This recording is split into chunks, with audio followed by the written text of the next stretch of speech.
Le cholestérol est un type de lipide, un élément essentiel contenu dans toutes les cellules humaines.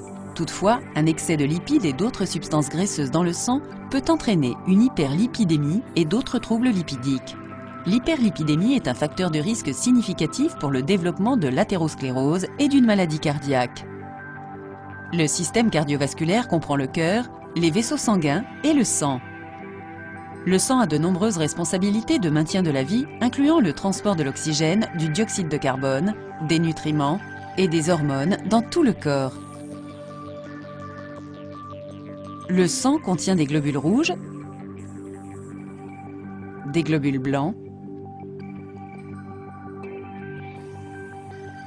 des plaquettes et des nutriments. Le cholestérol circule également dans le sang. Les deux formes courantes de cholestérol sont le LDL, connu comme étant le mauvais cholestérol, et le HDL, connu comme étant le bon cholestérol. L'hyperlipidémie est le terme utilisé lorsque le sang contient une quantité de LDL supérieure à celle recommandée. Le cholestérol et d'autres substances graisseuses s'associent dans la circulation sanguine et sont déposées dans les vaisseaux sanguins pour former une substance dénommée plaque d'athérome. L'augmentation des lipides peut entraîner une croissance des plaques au fil du temps, ce qui conduit à des obstructions de la circulation sanguine.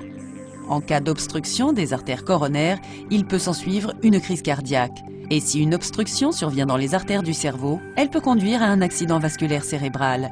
Les causes d'une hyperlipidémie comprennent l'hérédité et la prise de certains médicaments. Toutefois, le régime alimentaire constitue le plus grand facteur de risque, mais il est modifiable. Un mauvais régime alimentaire est un régime dans lequel les matières grasses représentent plus de 40% de l'apport calorique total. La consommation de graisses saturées est supérieure à 10% de l'apport calorique total et l'apport alimentaire en cholestérol est supérieur à 300 mg par jour. Il n'existe aucun symptôme d'hyperlipidémie. C'est pourquoi un dépistage du cholestérol par des analyses de sang doit faire partie d'un bilan de santé. Un médecin ou un professionnel de la santé peut recommander des manières de prévenir une hyperlipidémie.